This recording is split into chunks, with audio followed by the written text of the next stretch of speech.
Waktu tahun 2015-an, teman gue yang kita sebut aja namanya Vina ini tinggal di Bandung. Vina. Hmm. Dia tinggal di rumah yang kanan kirinya tuh langsung diimpit sama rumah kosong gitu, Bi. Nah,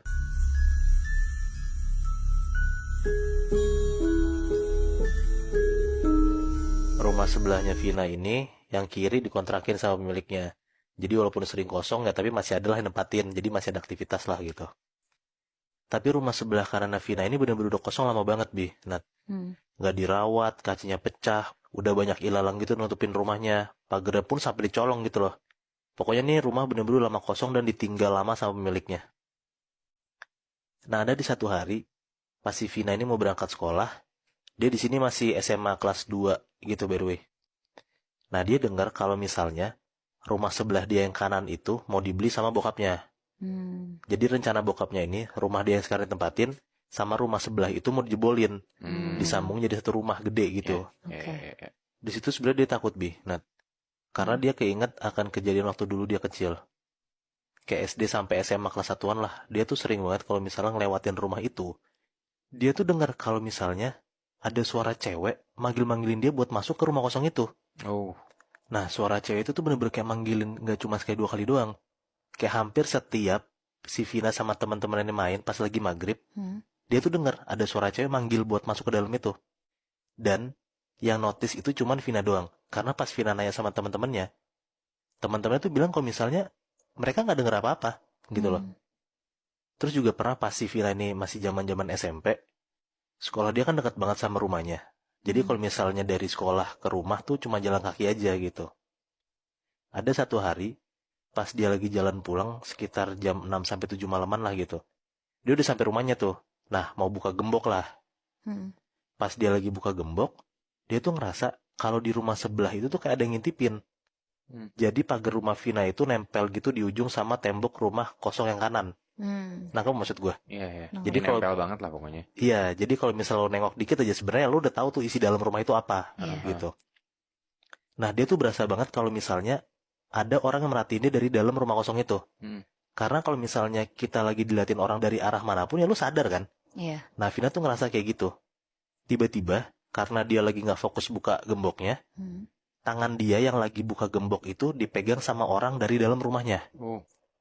Di situ dia bener-bener kaget banget karena pas lo lagi nggak fokus mau buka gembok, tiba-tiba dia ngelihat ada yang megang tangannya kan. Kayak muncul tangan gitu kan Iya. tiba-tiba ya.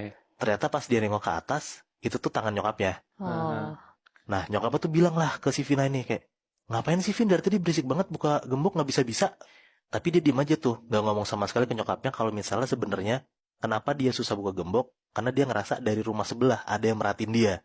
Tapi Vina cuma diem aja, nggak ngegubris omongan nyokapnya. Nah ya udahlah, dibukain sama nyokapnya. Habis itu nyokapnya ninggalin Vina. Jadi si nyokapnya cuma bukain doang, Vina yang gembok lah, gitu. Pas nyokapnya udah masuk rumah, dan si Vina tuh udah beres gemboknya, dia tuh jalan, mau masuk ke dalam rumahnya kan. Tapi pas dia mau masuk ke pintu, dia tuh masih lirik-lirik ke belakang gitu loh, ke arah pagernya itu tadi. Karena dia tetap ngerasa kalau misalnya tuh, gue tuh tadi diperhatiin orang gitu loh. Jadi hati dia tuh masih nggak enak gitu. Dan bener aja, pas dia lagi jalan ke arah pintu rumahnya, dia nengok kan ke arah belakang ke pagernya itu. Pas dia nengok ke belakang, ke arah pagernya, ternyata dia ngeliat sesuatu. Apa? Dia ngeliat ada sosok cewek, rambutnya panjang, kayak pakai baju putih panjang gitu, dan sosok cewek ini lagi duduk di atas pagar sambil senyum ke arah si Vina ini. Wah. Di situ tuh Vina tuh bener-bener takut banget dan dia langsung buru-buru lari masuk ke dalam rumahnya.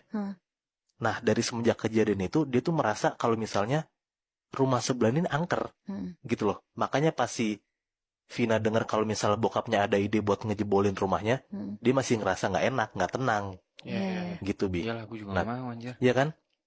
Beberapa bulan kemudian, akhirnya bokapnya Vina ini jadi di rumah kanan yang kosong itu, dan disatuin lah rumah Vina dan rumah yang kanan itu.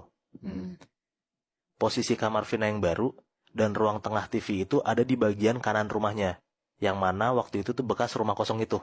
Berarti sekarang kamarnya Vina itu letaknya ada di rumah yang kosong itu kan? Iya, ruang tengahnya, ruang TV-nya, kamar Vina tuh bekas rumah kosong itu. Iya. Pas banget H-2 rumahnya nih beres, ternyata dapat kabar Vina kalau misalnya bokap nyokapnya itu harus pergi haji. Ya kan kalau misalnya haji udah daftar dari kapan tahu lama, ya nggak bisa di reschedule kan? Iya. Iya. Nah udahlah, setelah rumah itu beres, jadinya belum sempat ngundang orang buat didoain segala macam kayak tradisi kita lah. Kalau misalnya pindah rumah, harus ada baca-baca doa segala macam Iya, kan? syukuran gitu Syukuran. kan. Nah nggak sempet karena nyokap bokapnya Vina udah berangkat duluan haji. Jadi Vina cuma tinggal berdua sama abangnya. Nah abangnya ini udah kuliah, jadi sering lah pulang malam, bahkan sampai balik tuh selalu baru jam 3-4 pagi gitu. Jadi ya hitungannya si Vina tuh jadi lebih sering di rumah sendirian lah, karena abangnya selalu pulang pagi. Nah alhamdulillah selama 1 mingguan tinggal di rumah barunya itu, si Vina tuh nggak pernah ngerasa ada hal-hal aneh atau hal-hal janggal lah yang menimpa dia. Tapi tiba-tiba ada di satu hari pas Vina habis beres sekolah, dia main dulu tuh sama teman-temannya. Sampai pada akhirnya si Vina tuh baru balik jam 8-an malam. Di situ dia ngechat abangnya, nanya pulang jam berapa. Ternyata abangnya bilang kalau misalnya dia nginep di rumah temennya. Ya. Nah dia ngechat tuh langsung tuh teman-temannya buat nemenin dia di rumah kan. Tapi ternyata nggak ada yang bisa.